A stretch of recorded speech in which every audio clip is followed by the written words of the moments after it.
दोस्तों, कल्पना कीजिए एक ऐसी दुनिया की जहां एलियंस के हमले की वजह से पूरी दुनिया तबाह हो गई है। धरती की कुल आबादी में से केवल 1 लाख लोग ही जिंदा बचे हैं। अब ऐसे में इंसानियत को बचाने का एक ही तरीका है कि हम पास्ट में जाकर उस वक्त के इंसानों से मदद मांगे ताकि वे इन एलियंस से लड़ने में हमारी मदद करें। इसी इंटरेस्टिंग कॉन्सेप्ट पे बनी है मूवी द टुमारो वॉर, जिसकी कहानी हम आज की वीडियो में जानेंगे। तो चलिए अब वीडियो को शुरू करते हैं। कहानी की शुरुआत में हमें डैनियल नाम का एक आदमी दिखाया जाता है जो कि एक टीचर है। एक दिन जब वह अपनी बेटी मूरी के साथ टीवी पर फुटबॉल का मैच देख रहा होता है, तभी अचानक फुटबॉल ग्राउंड के बीच में एक पोर्टल खुलता है जिसके अंदर से बहुत सारे सोल्जर्स आते हैं और इन्हीं सोल्जर की लीडर, जिसका नाम लेफ्टिनेंट हार्ट है, वो सबको बताती है कि सन 2048 में हमारी दुनिया पर व्हाइट स्पाइक्स नाम के एलियंस ने हमला किया था। सबसे पहले उन्हें नॉर्दर्न रशिया में देखा गया था और इसके बाद मात्र 3 साल में यानी कि सन 2051 तक उन्होंने पूरी दुनिया से ह्यूमंस का खात्मा कर दिया। इसलिए हमें तुम्हारी मदद चाहिए ताकि हम उन एलियंस का सामना कर सकें। हम चाहते हैं कि तुम हमारे साथ भविष्य में यानी 2051 में चलो और उनसे लड़ने में हमारी मदद करो। अब दुनिया के सभी देश इनकी मदद के लिए सोल्जर्स भेजने का फैसला करते हैं, जिनमें कि आम लोग भी शामिल होंगे ताकि उनकी ज्यादा से ज्यादा मदद की जाए। फिर दुनिया भर से लाखों लोगों को भविष्य में भेजा जाता है, लेकिन जिन लोगों को सन 2051 में भेजा जा रहा है उन्हें वहां सिर्फ 7 दिन ही बिताने हैं। 7 दिनों के बाद उन्हें वापस बुलाकर दूसरे सोल्जर्स को भेजा जाएगा, लेकिन उन 7 दिनों के अंदर ही वहां पर एलियन 70% से ज्यादा लोगों को मार देते हैं।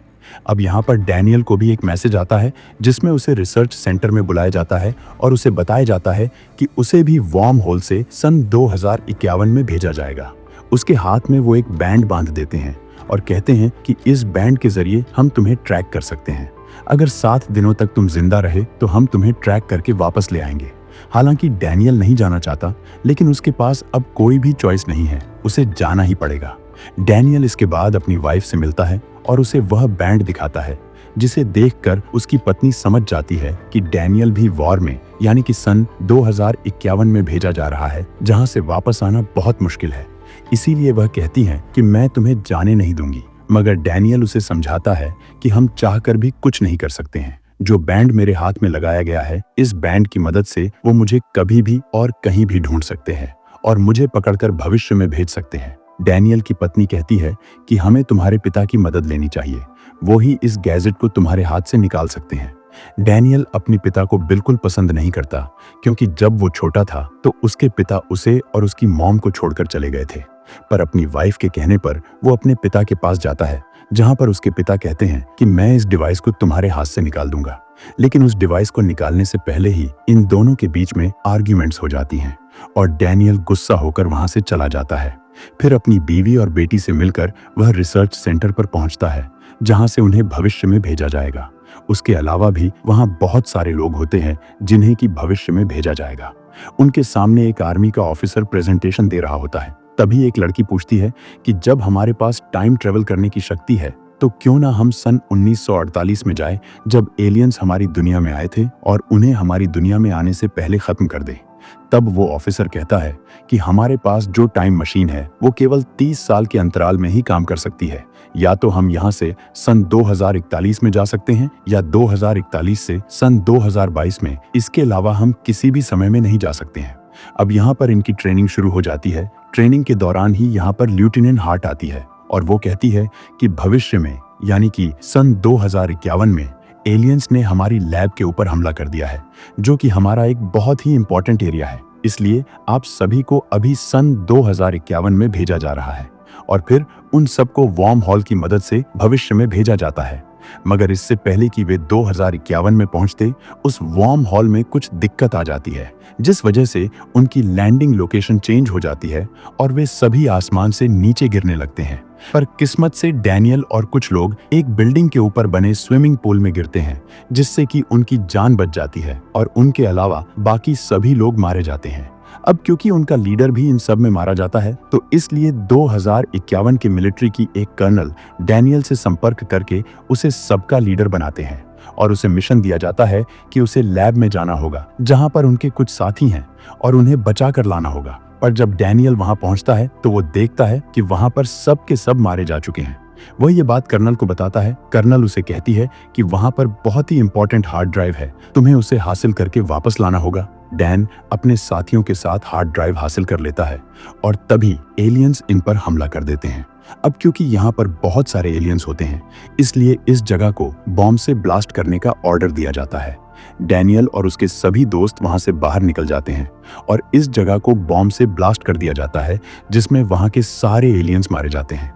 लेकिन इसमें डैनियल के भी बहुत साथी मारे जाते हैं। वो खुद भी बेहोश हो जाता है और जब उसे होश आता है तो वो एक टेंट के अंदर होता है, जहां पर बगल वाले बेड में उसका एक साथी भी होता है। जब वे दोनों बाहर आते हैं तो देखते हैं कि वहां उनका एक और साथी भी है और उन तीनों के अलावा वहां और कोई भी जिंदा नहीं बचा। उससे बातचीत के दौरान वह डैनियल को बताता है कि मैं तीसरी बार यहाँ आया हूँ क्योंकि मुझे कैंसर है और इसलिए मैं हॉस्पिटल में नहीं बल्कि जंग में लड़ते हुए मरना चाहता हूँ। अब यहाँ पर कर्नल आती है और जब डैनियल उसे ध्यान से देखता है तो कहता है कि मैंने शायद तुम्हें कहीं देखा है। तब कर्नल के बताने पर डैनियल को पता चलता है कि यह उसकी बेटी मूरी है, जो कि अब बड़ी हो गई है और एक कर्नल है। वह उसे कहती है कि हमें फीमेल व्हाइट स्पाइक्स को पकड़कर किसी भी हालत में लाना होगा जो कि बच्चे देती हैं, ताकि हमें पता लग सके कि ये जो एलियंस है ये सरवाइव कैसे करते हैं, किस चीज पर जीते हैं, और उस जानकारी की मदद से हम ऐसा जहर बना सकते हैं जिससे कि इन एलियंस को खत्म किया जा सके, क्योंकि हमारी बंदूकों का इन पर ज्यादा कोई असर नहीं होता। और अब डैनियल और उसकी बेटी उस फीमेल व्हाइट स्पाइक्स को पकड़ने के लिए यहाँ से निकल पड़ते हैं और उस जगह पर पहुंचने के बाद मूरी डैनियल से कहती है कि आप ऊपर हेलीकॉप्टर में ही रहिए, चाहे कुछ भी हो जाए, नीचे मत आना। फिर मूरी अपने सैनिकों की मदद करने के लिए नीचे गुफा में जाती है, जहां पर वे सभी उस एलियन को पकड़ने की कोशिश कर रहे थे। मूरी भी उनका साथ देती है और उसे केज में बंद करने की कोशिश करती है, पर तभी दूसरे एलियंस को पता चल जाता है। वो सब के सब इनकी तरफ भागना शुरू कर देते हैं। डैनियल ऊपर से उन एलियंस को आते हुए देख लेता है और वो अपनी बेटी को बचाने के लिए नीचे आ जाता है। फिर जैसे तैसे वे सब मिलकर उस फीमेल एलियन को एक केज में बंद कर देते हैं और उस केज को हेलीकॉप्टर से निकालकर यहाँ से ले जाते हैं। पर यहाँ पर जो दूसरे हेलीकॉप्टर होते हैं उन पर एलियंस हमला कर देते हैं, जिससे वो सब के सब तबाह हो जाते हैं। डैनियल और कर्नल आर्मी की एक गाड़ी में बैठ जाते हैं। डैनियल उस गाड़ी को चलाता है और कर्नल लगातार एलियंस पर फायरिंग करती है और इस तरह से ये दोनों की दोनों यहाँ से निकलकर एक बीच पर पहुंच जाते हैं जहाँ पर एलियंस नहीं होते हैं। कर्नल डैनियल से कहती है कि मैंने तुमसे कहा था कि तुम्हें हेलीकॉप्टर में रहना है, पर तुम नीचे क्यों आए? डैनियल कहता है क्योंकि तुम मेरी बेटी हो और मैं तुम्हें मरने के लिए वहां नहीं छोड़ सकता था। पर कर्नल की आंखों में डैनियल के लिए कोई हमदर्दी नहीं थी। जब डैनियल इसकी वजह पूछता है तब वह बताती है कि जब मैं छोटी थी तब आप हमें छोड़कर चले गए थे और कभी वापस नहीं आए। डैनियल कहता है कि मैं ऐसा नहीं कर सकता, मैं तुमसे बहुत प्यार करता हूँ और मैं तुम्हें कभी भी छोड़कर नहीं जाऊंगा। फिर कुछ देर बाद वहां एक हेलीकॉप्टर आकर उसे ले जाता है। अब यह उस लैब तक पहुंच जाते हैं जहां पर फीमेल एलियन को बंदी रखा गया है। मूरी उसके ब्लड सैंपल्स लेकर उससे वह जहर बना देती है, जिससे यहाँ पर सभी एलियन को मारा जा सकता है। लेकिन इनके पास इतने रिसोर्सेज नहीं होते कि यहाँ पर इस सैंपल को ज्यादा मात्रा में बना सके। इसीलिए कर्नल अपने पिता से कहती है कि आपको वापस सन 2022 में जाना होगा ताकि आप इस जहर के सैंपल से इसे बहुत सारी मात्रा में बना सको और फिर आप इसे लेकर वापस आ जाना ताकि हम एलियंस को खत्म कर दें। यही बात करते हुए ये दोनों लेब से बाहर निकल जाते हैं। तभी फीमेल एलियन होश में आ जाती है और अपने साथी एलियंस को सिग्नल देकर बुला लेती है। फिर बहुत सारे एलियंस उनके बेस पर हमला कर देते हैं, जिनसे लड़ते हुए वहां के लगभग सभी लोग मारे जाते हैं और इसी हमले में कर्नल भी बहुत जख्मी हो जाती है। डैनियल अपनी बेटी की ऐसी हालत देखकर बहुत परेशान हो जाता है। वो कहता है कि अब मैं पास्ट में वापस नहीं जाऊंगा, पर उसकी बेटी कहती है कि आपको वापस जाना होगा और इस जहर की मदद से अपने वक्त में होने वाले एलियंस के हमले को रोकना होगा। इसी दौरान वो फीमेल व्हाइट स्पाइक मूरी को वहां से खींच कर ले जाता है। हालांकि डैनियल उसका हाथ पकड़कर उसे बचाने की कोशिश करता है, लेकिन तभी उसका वक्त पूरा हो जाता है और वह 2022 में पहुंच जाता है। वहां पहुंचकर वो बहुत दुखी होता है क्योंकि वो अपनी बेटी को बचा नहीं पाया होता और अब उसके पास टॉक्सिड बनाने का सैंपल है जो उसे उसकी बेटी ने दिया था। वो उसे लेफ्टिनेंट को देता है और कहता है कि इस टॉक्सिन को जितना हो सके उतनी ज्यादा मात्रा में बनाओ ताकि हम इस काल में होने वाले एलियंस के हमले को रोक सके। फिर वह घर जाकर अपनी बेटी और पत्नी से मिलता है। वह अपनी पत्नी को बताता है कि हमारी बेटी आगे चलकर एक बहुत बड़ी कर्नल बनती है और इस दुनिया को एलियन से बचाने वाला टॉक्सिन बनाएगी जो टॉक्सिन में वहां से इस दुनिया में लेकर आया हूं। फिर डैनियल अपने उस दोस्त से मिलने के लिए जाता है जो उसके साथ सन 2051 में गया था। उसके गले में एलियन का एक नाखून होता है जिसे वे लैब में ले जाते हैं और इन्हें पता चलता है कि उस एलियन के नाखून पर राख लगी हुई है। डैनियल का एक स्टूडेंट होता है जिसे लावे की राख के बारे में बहुत कुछ पता होता है। ये उसके पास जाते हैं जो इन्हें बताता है कि सन 1946 एडी में धरती पर एक जगह बहुत ज्यादा लावा निकला था। लावे की राख चारों तरफ फैल गई थी। इसके बाद वह जगह बर्फ से ढक गई और उन्हें यह भी पता चलता है कि यह जगह रसिया में है। अब पूरी जानकारी प्राप्त करने के बाद उन्हें समझ आता है कि जरूर एलियंस बहुत वक्त पहले धरती पर आए होंगे, लेकिन किसी वजह से उनका शिप क्रैश होकर रसिया में कहीं गिर गया होगा और वक्त के साथ वह बर्फ में ढक गया होगा। लेकिन क्योंकि अब ग्लोबल वार्मिंग की वजह से धरती का तापमान बढ़ रहा है, तो वो बर्फ पिघल रही है और सन 2048 तक यह पूरी तरफ पिघल जाएगी और तभी वे एलियंस बाहर आएंगे। इसीलिए वो यूएस डिफेंस सेक्रेटरी को यह सारी बातें समझाता है, पर वो उसकी इस थ्योरी को खारिज कर देते हैं। लेकिन डैनियल किसी भी कीमत पर उन सभी एलियंस को खत्म करना चाहता है, क्योंकि उसने अगर उन एलियंस को खत्म कर दिया तो भविष्य में यानी कि सन 2051 में उसकी बेटी की जान बच जाएगी। इसलिए सबसे पहले वो अपने पिता के पास जाता है, क्योंकि उनके पास हेलीकॉप्टर्स होते हैं। वो अपने पिता को पूरी बात समझाता और बताता है कि अगर मुझे अपनी बेटी को यानी कि तुम्हारी ग्रैंड डॉटर को बचाना है तो हमें उस जगह जाकर उन सभी एलियंस को खत्म करना होगा।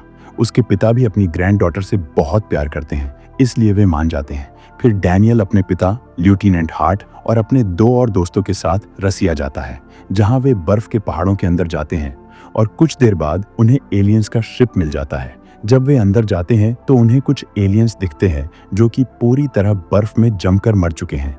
थोड़ा आगे जाकर उन्हें कुछ स्लीप चैम्बर मिलते हैं जिसमें कि व्हाइट स्पाइक्स होते हैं। तब उन्हें पता लगता है कि ये एलियंस किसी ग्रह पर कब्जा करने के लिए इन स्पाइक्स को एक हथियार के रूप में इस्तेमाल करते हैं।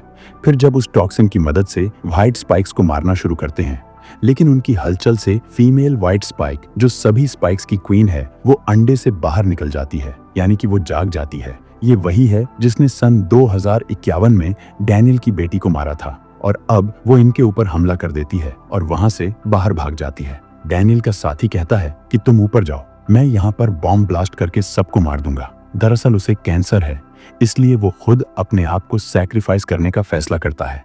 डैनियल बाहर जाता है जहां पर उसके पिता भी होते हैं। फिर वह अपने पिता के साथ उस फीमेल एलियन का पीछा करने लगता है। जब वे कुछ दूर जाते हैं तभी वो एलियन डैनियल के पिता पर हमला कर देती है, लेकिन तभी डैनियल भी वहां आ जाता है। अब कुछ देर लड़ने के बाद डैनियल आखिरकार उसको मार ही देता है और दूसरी तरफ उसका दोस्त भी पूरी शिप को उड़ा देता है और सारे एलियंस मारे जाते हैं। फिर आखिर में वे अपने घर चले जाते हैं जहां डैनियल अपनी बेटी को उसके पिता से मिलवाता है और मूवी यही खत्म हो जाती है। तो बस आज की इस वीडियो में इतना ही।